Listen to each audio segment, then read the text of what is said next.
What is it that we gain from going to a worship service versus being in a small group? Because I'm going to follow that up with, why do I need church then if I'm finding transformation in a small group? Yeah. Remember that part of the class meetings was accountability. Right. Mm-hmm. And part of that accountability was the means of what we call the means of grace now. And one of those things was corporate worship. You can't forsake it. It's exactly. The gathering to worship. Yeah.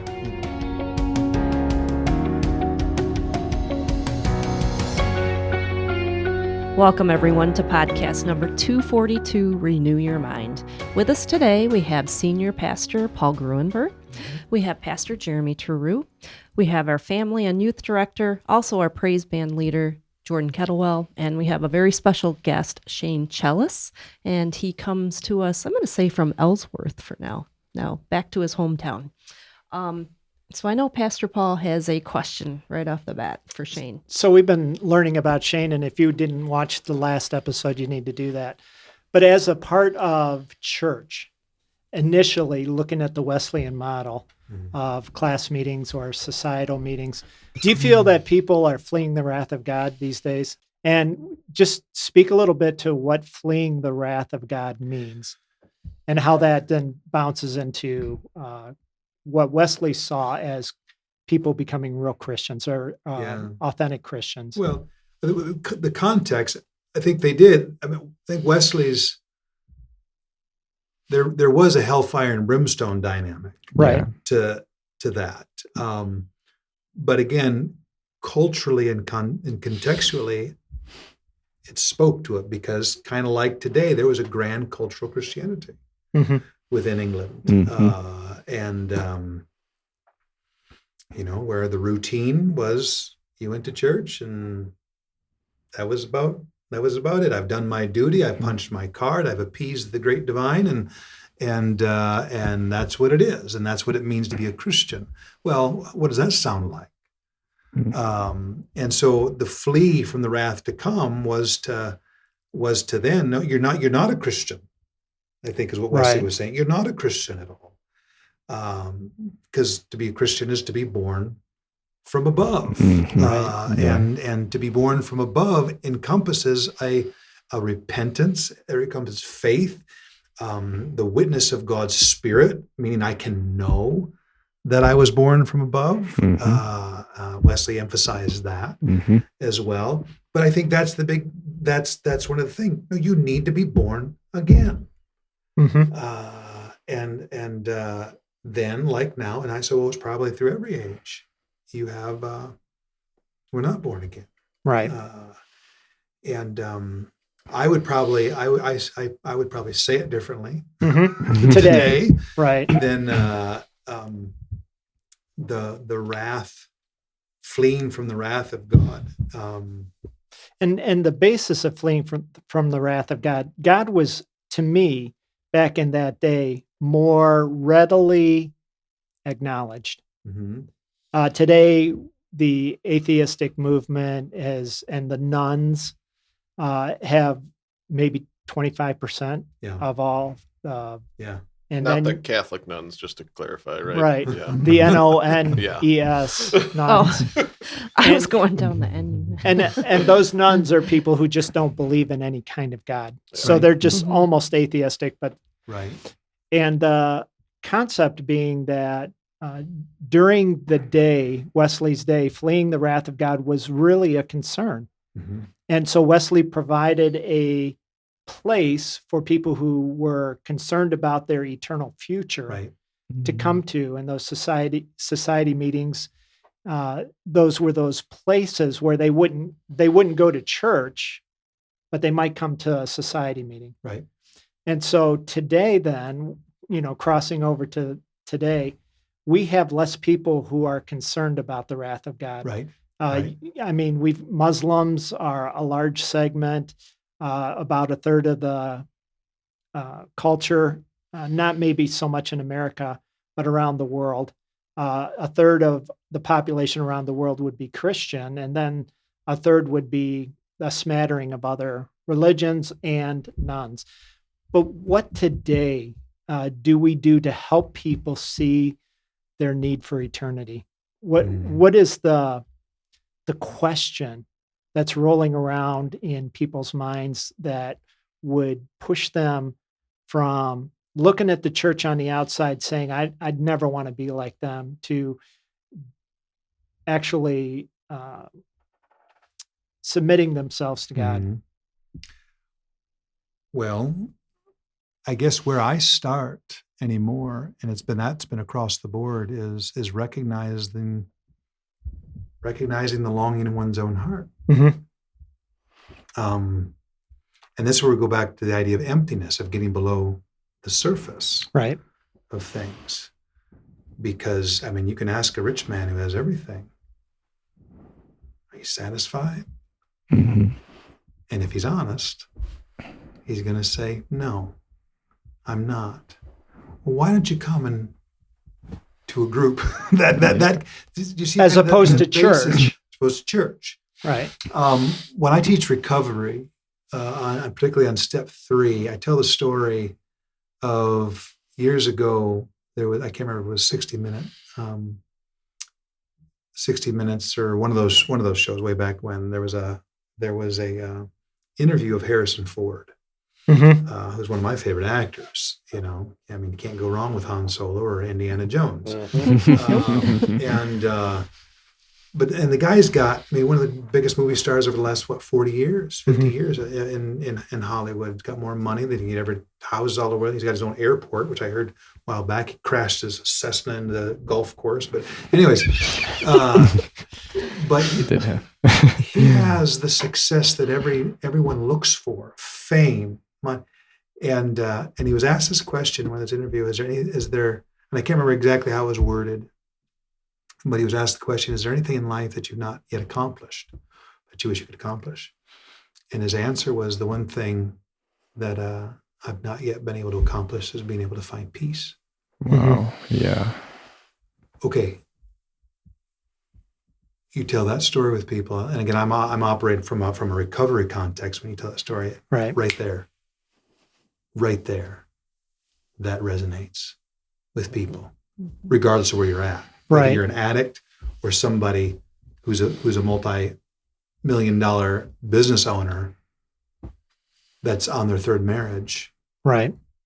because their heart's in chaos, Mm-hmm. and regardless of what's happening on the top, doesn't know how to deal with the inner life. And that's the thing. Mhm. People don't know how to deal with the inner life. Mhm. And what our usual mode is religion, if Right. we will, or drinking or something. And so that's part from a religious standpoint, is that we just ramp it up externally.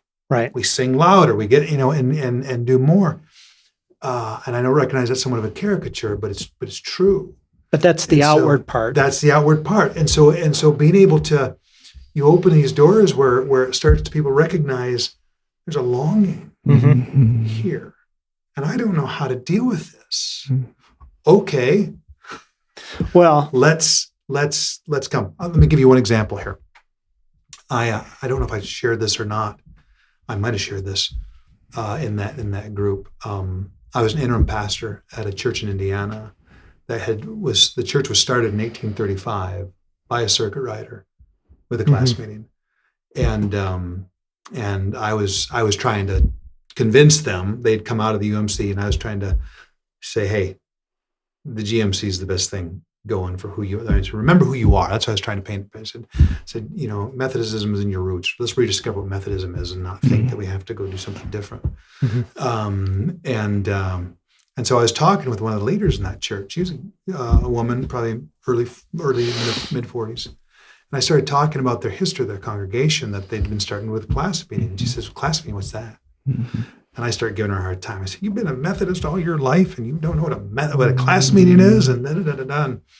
And I looked at her, I said, well, let's put it this way. I'm sitting across, we're having coffee, we're sitting across the table. I said, let me ask you a question. Here's what would you say if we're sitting in a group, 6 to 12 other people, and I look you in the eyeball and ask you this question? And I said her name. I said, how is it with your soul? And I'll never forget it. She sat there across the table and just stared at me for a moment, and her eyes began to well up. Mm-hmm. And she said, I'd have to say, not very well. Mm-hmm. Well, what did we just do right there? We didn't do anything profound. We just poked to the heart of her life, of the issue. Yeah. You know, we got through all the, how was your day? What's going on? All the places, the surface level things that we live in, and went right to the core. And as soon as it went right to the core, now she was able to tell the truth, probably for the first time in a very long time. And she had a choice to make. And she had a choice to make. I either be real, Yep, or I continue to play surface. that's right. That's right. And she got real. I remember looking at her and I just smiled at her. Mm-hmm. And I said, sister, you just told the truth. Mm-hmm. And now the door's open. Yeah. And when you talked in terms of that inner peace, you know, this isn't anything new that people have struggled with. Right. It was back in maybe the 70s or 80s that Billy Graham wrote that one book, Peace with God. Yeah. And, it speaks into the culture then. It still speaks into our culture today. Yeah. Where do we find peace? Mm-hmm. And, you talk about Harrison Ford. Doesn't he have like a 24-something-year-old girl he's dating now? Or maybe that's Kevin Costner or who? It was Princess Leia. But thought Dan would enjoy that. No, but the concept being we're trying to find something. Yeah, And, exactly. He got married at one point, but he's divorced. And, you see all of these, we lift up people in Hollywood, but you see them having the same brokenness that everyone else has and seeking that peace. Exactly. When I would talk to kids, because I served as a chaplain in a residential facility of kids who have been incarcerated, just messed up lives. And I would talk a lot about this with them. And I'd point out, I said, some of the bands that used to be my bands, back in the day, Soundgarden, Tool, and some of these things that, how many of the lead singers are dead because of ODs or suicide? Yeah. Sure. Mm-hmm. Yeah. Lane Staley, Alice in Chains was one of my, that band was one of my bands. And he killed himself slowly, deliberately with heroin. Mm-hmm. Scott Weiland, Stone Temple Pilots. Yeah. OD. Oh, there was a Christian band my son talks about. Drummer, his name was The Rev, and he died of overdose. Yeah. Well, it was questionable about how he died. And then there was another Christian band that became heavy metal where the lead singer tried to have his wife killed. Yeah. And I can't remember the names of these bands. He rolls them off his tongue. And so, but the bottom line is the inner life. Yeah. But that right there, it shows the emptiness. Mm-hmm. It shows the emptiness. And the problem is when I don't recognize that's what it is, we live in such a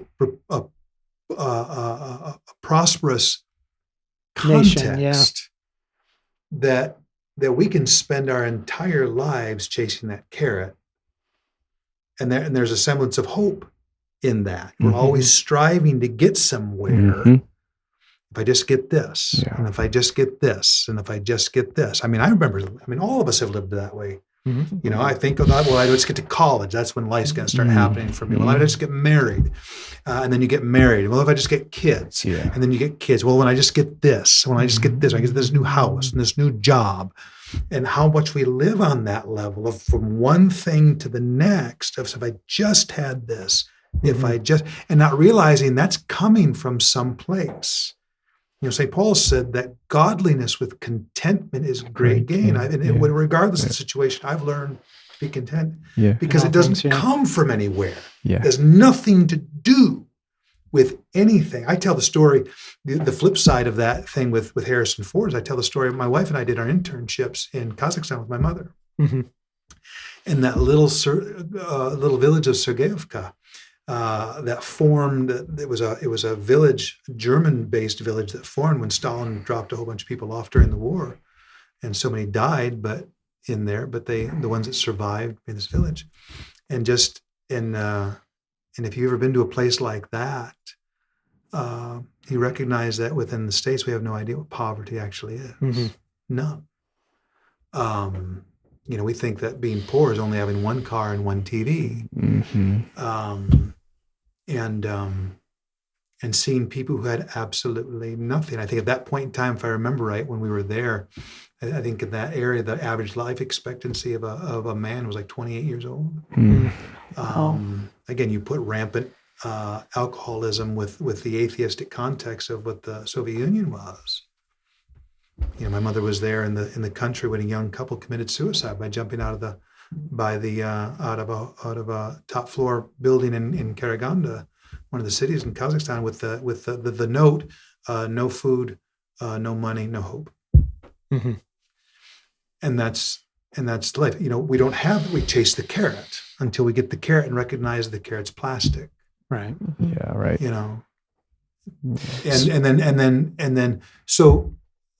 My point with this is this: being over there to this day.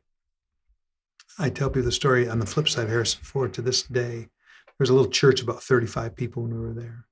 I mean, people, and I won't go into all that description of having nothing. I mean, nothing.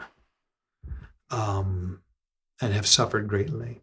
And to this day, and that's been 25 years ago, I've not met people with more joy than those people in that little village. So one of the aspects of today's church, in light of what you're talking about, and talking in terms of that small group that you were part of, is the difference between coming to church and gaining information Right. versus being transformed. Yes, that's it. And how are we transformed? It's always within community. It's always relational. Within a smaller community. So Wesley called it the little church inside the big church. And so talk a little bit more about what is it that we gain from going to a worship service of 50, 60, 100, 200, thousands versus being in a small group? Because I'm going to follow that up with, why do I need church then if I'm finding transformation in a small group? Yeah. Well, part of get me back on track if I go off track here. We'll try. It's likely that I will. You've got about 4 minutes to answer the question, Shane. Well, remember that part of the class meetings was accountability. Right. And part of that accountability was the means of what we call the means of grace now. And one of those things was corporate worship. Right. There needs to be, there needs to be that idea. You can't forsake it. It's exactly the gathering to worship. Yeah. And I'm a classical Methodist, if you will, and so liturgy is a part of me. On the basis of liturgical flow is Christocentric. It's theocentric. It's Jesus. You are the focus of this. This is not about how me and how I feel and stirring up something. I need to turn outward from myself, put it onto you, and declare back. That's the Old Testament, ministering unto the Lord. We declare, and the best hymnody does that too. We're declaring the realities of who you are, not how much I love you, not how much I'm committed to you. It's this is who you are. This is what you've done. We need to do that. Right. We need to be continually gathering to declare who he is, what he's done. I think that's the point of the gathering, to worship, because it's always when we gather, when it's what it's supposed to be, it's taking it off of me right, and onto him. And where historically the culmination, I'm gonna out myself for this one. Historically, the culmination of a worship service was the Eucharist. Yes. So the sacramental life of the church is a gathered means of grace. Yes. Communion and baptism as well. Yeah. Yes. And that's why historically, again, the altar was center and the pulpit was to the side, because the focus was on Jesus' presence in the midst of his people. And the culmination with that, everything moved to that point, because at the end, what's happening? Jesus is feeding us with himself. Right. It's at his table Yeah. as a foretaste of that which is to come in the eschaton. And we do that together. Mhm. So at the church, we're looking for not only an outward worship of God, but to also recognize who God is, acknowledging. Yeah. I think we miss that. Yeah. Because we don't acknowledge who God is because we don't know the Bible. Yeah. And then to receive from God. Yeah. In the Eucharist or the sacrament, whatever that might be, Mhm. but to receive from God. And today it's more of, let's sing some worship songs, let's hear the preacher, and let's go home, right? I can get off on a big tangent with this one here, but let me say, I am deeply burdened of where we've gotten to, where when the gathering has been reduced to a TED talk to how to live my best life now. Mhm.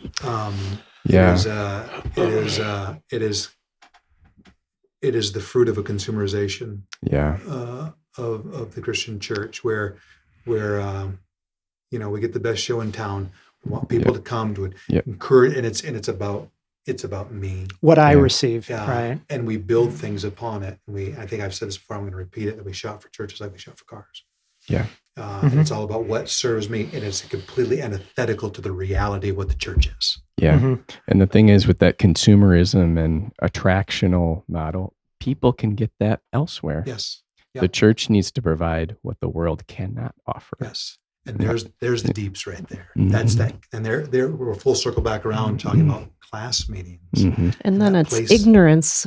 People are ignorant and they don't know that's what the church is for. Yes, that's what it is. That's part of it. Mhm. And so thank you, sister, for saying that. So, because I can start railing real heavy on that kind of stuff. But the reality of it is too that people don't know, because that's been contemporary evangelical culture for a generation now. Mhm. And if that's what we've known, then that's what we know. Yeah. Right. And then the emptiness has us looking. I mean, the rise of the occult in our day is huge. Yeah. Why? Mhm. They're looking for the mystical. They're looking Yes. for that which is beyond me, because we were consumed with me all the time, and we built our churches on it. Mhm. So I'll stop right there because there's a tangent coming. Did you have something on the class meeting you wanted to say for a moment there?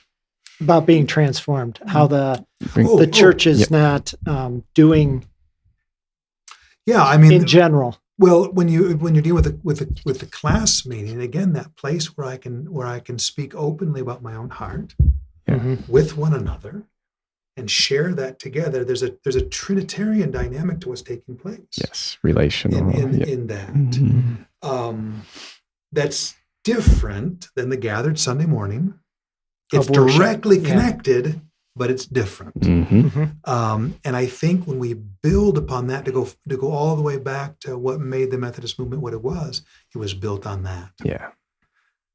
What we do from there is great, but when it's built on that, then you don't have to work so hard at trying to attract people to your thing, because what's attracting people is the relationships, because that's where the longing is. Mhm. That's where the longing is, right there. Right. The longing to be known, the longing to be accepted, the longing, and Jesus is in the midst of that. Of course, Pentecost is Sunday, and then I always preach on the four aspects of the gathered church after Pentecost, that they gather together for fellowship, for the breaking of bread, for the prayers, and for the apostles' teaching, those four things. But that word fellowship is not gathering together for a cup of coffee and saying, hey, did you catch the game last night? Right. You know? Fellowship, Christian fellowship is about talking Jesus. The word's koinonia. Yes. The idea of koinonia is that of a united heart.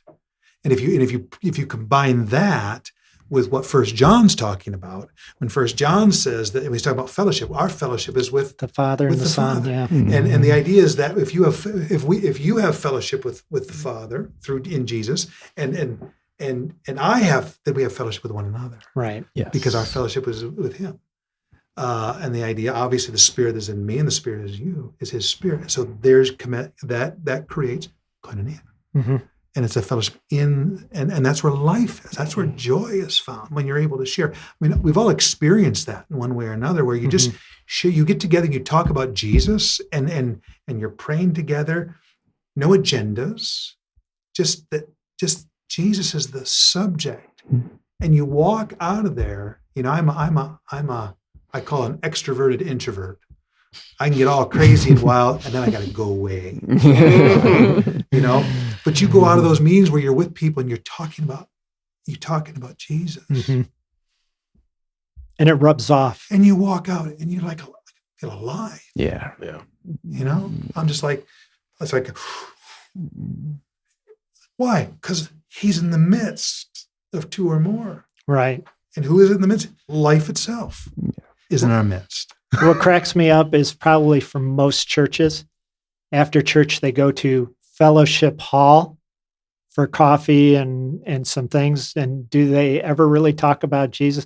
Do most groups that gather in fellowship hall talk about Jesus or about what Jesus spoke to them about in the service or worship or something like that? Or they talk about how your day is going? They go back up to the surface level.